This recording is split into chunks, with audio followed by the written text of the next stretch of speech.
العاشرة تماما بتوقيت العاصمة أسمر. إلى حضراتكم نشرة الأخبار مستهلة إياها بأهم وأبرز العناوين. إصابة مواطن واحد بفيروس كورونا اليوم. الإريتريون في دول المهجر يحتفلون بالذكرى 60 لإطلاق الكفاح المسلح.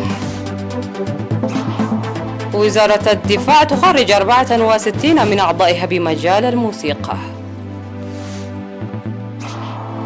طالبان تعلن التقدم في وادي بنشير والمقاومة تؤكد صد الهجوم. انخفاض حاد للتلوث في العالم في ظل إجراءات الإغلاق الناجمة عن جائحة كوفيد. ورئيس وزراء اليابان يعتزم عدم الترشح مجددا لرئاسة الحزب الحاكم. ومن العناوين إلى تفاصيل، مرحبا بكم. إعلان من وزارة الصحة.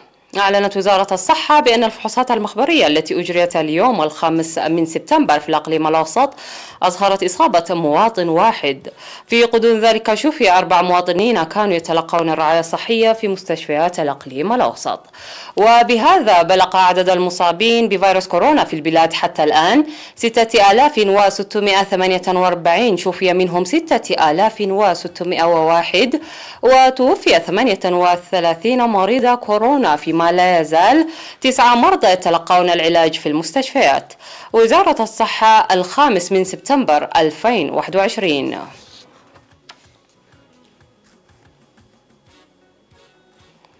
احتفل الإريتريون المقيمون في الرياض والدوحة ودبي والقاهرة بالذكرى 60 لإطلاق الكفاح المسلح. وفي الاحتفال الذي جرت فعاليته في السفارة الإريترية بالرياض وبثت عبر الفيديو الافتراضي على الهواء مباشرة، ألقى رئيس الجالية الإريترية السيد عبد الرحمن إمام كلمة قال فيها إن الفاتح من سبتمبر هو يوم تاريخي أكد وبشر بعدم رضوخ واستسلام الشعب الإريتري للاستعمار، وأننا أيضا معجزة التصدي الشامل في الوقت الحالي. من جهتها قالت القائمة بأعمال السفارة الإريترية في المملكة العربية السعودية السيدة وين جرزجيهير إن الشرارة الأولى كانت صاعقة مفجعة لدحر براثن المستعمر من كافة أرجاء البلاد. وأكدت شغف الشعب الإريتري التواق للسلام وللاستقلال، موضحة بأن رسالة الفاتح من سبتمبر تدعو كافة المواطنين لتعزيز مساهمته الوطنية بتقوية وحدته وتمتين تنظيمه. وحفل البرنامج أناشيد وطنية وقصائد شعرية وألحان تراثية. كما أكد الإريتريون المقيمون في قطر في احتفال مماثل جاهزيتهم لتعزيز تصديهم. وذكر سعادة السفير علي إبراهيم أن الفاتح من سبتمبر لعام 1961 كان نقطة تحول بالنسبة للشعب الإريتري، ويحملنا مسؤولية كبيرة في العهد الجديد.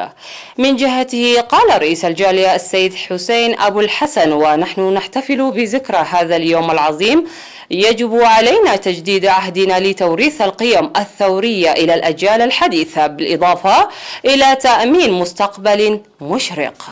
في غضون ذلك احتفل المواطنون في دبي بشمال الإمارات العربية المتحدة والقاهرة بالذكرى 60 لبدء الكفاح المسلح بمختلف الأنشطة التي تليق وعظمة المناسبة الجليلة.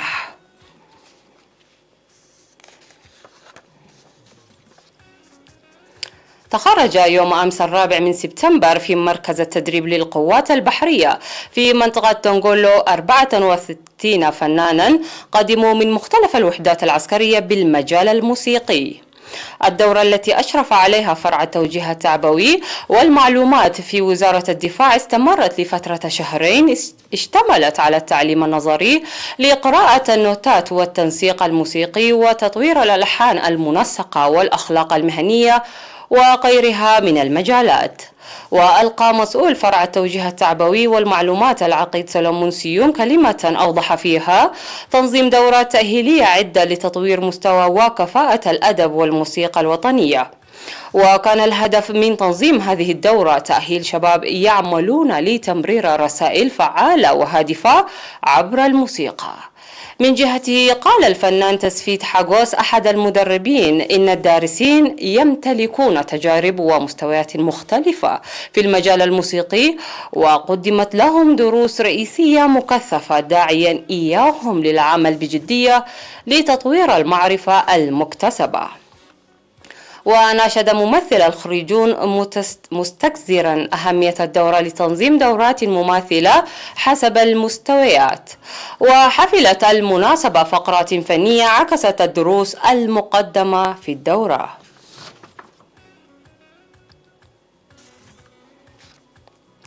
من أجل تقديم خدمات صحية ناجعة يجري استثمار عبر مراحل لتسليح مستشفى عصب بأجهزة رقمية حديثة. وأوضح خبير المعالجة الإشعاعية في المستشفى الشاب مدهاني يوسف بأن جهاز الأشعة الحديث المدخل حديثا في شهر مارس الماضي ظل يلعب دورا كبيرا في جودة وتنشيط الخدمات الصحية المقدمة. من جهته قال المدير الطبي لمستشفى عصب الدكتور يوهانس تخلو إن الاهتمام الممنوح لإدخال الأجهزة الطبية الحديثة عبر مراحل إضافية إلى المساعي الحثيثة الجارية لإكمال القدرات البشرية والأجهزة يساعد في إنجاز مهام فعالة ومجدية. وأضاف الدكتور يوهانس قائلا إن من ميزة هذا الجهاز الحديث يغطي جميع الأجزاء.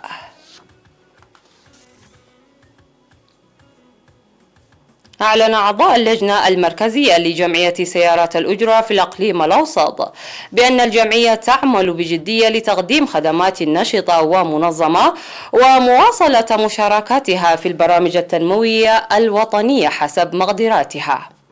وأوضح رئيس الجمعية سيد منقس جيلا ميكائيل بأن الهدف من الجمعية هو تقديم خدمات نشطة ومنظمة بأسعار زهيدة وتقديم طلب قطع الغيار وغيرها من الأغراض بشكل جماعي ومتابعة أخلاقيات العمل لدى الأعضاء وكذلك تنفيذ ورقابة التعليمات الصادرة من قسم المواصلات البرية وشرطة المرور. وفيما يتعلق بالأنشطة التنموية قال السيد منقس إن الجمعية تشارك سنويا في أعمال التشجير، حيث عملت في الأعوام الماضية في أنشطة التشجير التي جرت بمنطقتي عد نفاس وبيت قرقش. وهذا العام قرثت الجمعية حوالي 2500 شتلة وقامت بتدريج 697 متر في منطقة مايدمنت. وأشار سكرتير الجمعية سيد يتبارك خيله إلى تقديم تعليمات رئيسية للعاملين من أو في قيادة سيارة الأجرة، وقد تتخذ ضدهم إجراءات قانونية حسب لوائح إدارية للجمعية. وذكر مسؤول المالية في الجمعية السيد منقس أباي أن مساعدة أسر الشهداء تعتبر من أهم مهام الجمعية، حيث قدمت دعما ماليا قيمته 1.4 مليون نقفة منذ العام 2015، كما أنها تدعم الأنشطة الرياضية الجارية في الإقليم الأوسط ماليا وعينيا. بالإضافة إلى ذلك قد بدأت تنشط في التبرع الطوعي بالدم. في الختام ناشد أعضاء اللجنة المركزية للجمعية المستفيدين من خدمات سيارات الأجرة لإبلاغ الجمعية بكتابة لوحة السيارة أو البطاقة المعلقة إلى جانب السائق في حال طلب منهم عمولة زائدة، مطالبين للحد أماكن خاصة بسيارات الأجرة. هذا وتضم جمعية سيارات الأجرة في الإقليم الأوسط في الوقت الحالي 960 سيارة أجرة.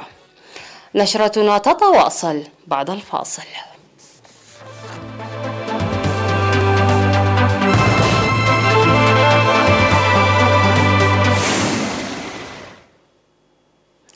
أعلنت حركة طالبان تقدمها ميدانيا في ولاية بنغشير شمال أفغانستان، وأكدت سيطرتها على مديرية بريان، فيما قالت قوات الزعيم المحلي أحمد مسعود إنها صدت الهجوم. وقد اندلعت اشتباكات عنيفة بين مقاتلي حركة طالبان ومسلحي ما تسمى الانتفاضة الشعبية في منطقة قال بهار المطلة على وادي بنغشير شمال العاصمة الأفغانية كابول. وقال مصدر في حركة طالبان للجزيرة إن الحركة قررت شن عملية عسكرية واسعة في ولاية بنغشير بعد فشل المفاوضات مع زعيم المقاومة أحمد مسعود. وأكد كل من الجانبين أنه كبد الجانب الآخر خسائر فادحة في الأرواح، ولم يتسنى التأكد من تصريحات الجانبين. وتبدو حركة طالبان مصممة على عدم تكرار خطئها في فترة حكمها السابق عندما ظلت منطقة بانغشير خارجة عن سيطرتها، مشيرا إلى أن الحركة قطعت خطوط الإمداد بين الإقليم الذي تسكنه أقلبية طاجيكستية وبين دول طاجيكستان.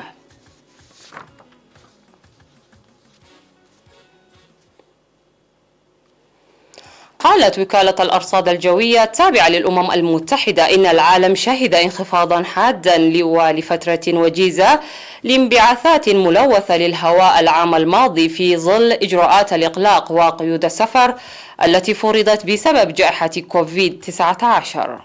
وأصدرت المنظمة العالمية للأرصاد الجوية أول نشرة تتعلق بجودة الهواء والمناخ قائلة إن الانخفاض كان ملحوظا بصفة خاصة في المناطق الحضرية، ولكنها حذرت من أن انخفاضات مستويات التلوث لم تكن منتظمة.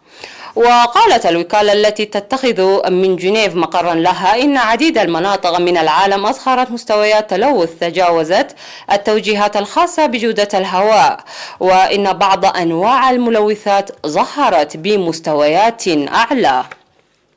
وأشار إلى حدوث انخفاضات تصل إلى ما يقارب من 70% في متوسط مستويات أكسيد النيتروز خلال تدابير الإغلاق الكامل العام الماضي مقارنة بالفترات نفسها من 2015 إلى 2019. لكن مستويات الأوزون على سبيل المثال ظلت عند مستويات مماثلة أو حتى ارتفعت.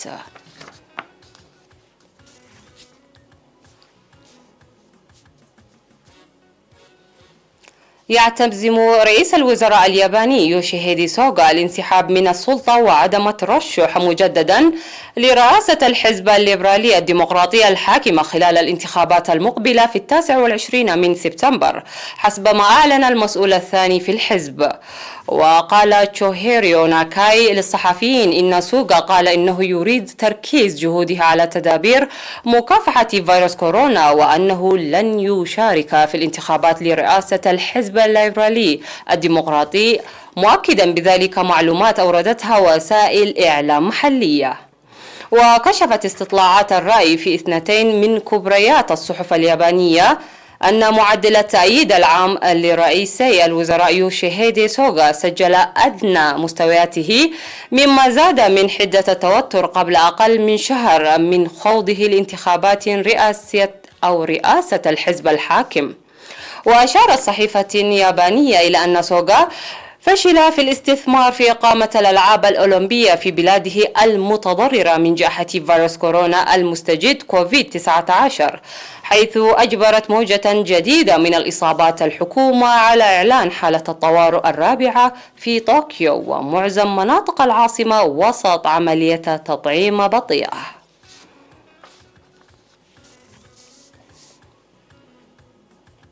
والخبر الأخير في هذه النشرة حيث كشف الاتحاد الأوروبي وشركة الأدوية العملاقة أسترازينيكا ومقرها بريطانيا عن التوصل إلى تسوية خلاف بشأن تأخر تسليم كميات اللقاح المضاد لفيروس كورونا. ووفقا للاتفاق ستسلم شركة الأدوية ما تبقى من 300 مليون جرعة وعدت بها بموجب عقود مع الاتحاد الأوروبي قبل نهاية مارس 2022، ما يطوي صفحة نزاع قضائي في محاكم بلجيكا. وعبر نائب الرئيس التنفيذي للمستحضرات الصيدلانية الحيوية لدى أسترازينيكا راد دوبر عن سروره بالتمكن من التوصل إلى تفاهم يسمح بالمضي قدما والتعاون مع المفوضية الأوروبية في السعي للتغلب على الوباء. وكان الاتحاد الأوروبي قد عبر عن الغضب عقب إعلان شركة الصيدلة البريطانية السويدية نقصا في إمداداتها وتأخر تلبية طلبات العقود، ما قوض المراحل الأولى لنشر اللقاحات المضادة لكورونا في دول الكتلة. انتهت النشرة، إليكم أبرز ما جاء فيها. إعلان من وزارة الصحة.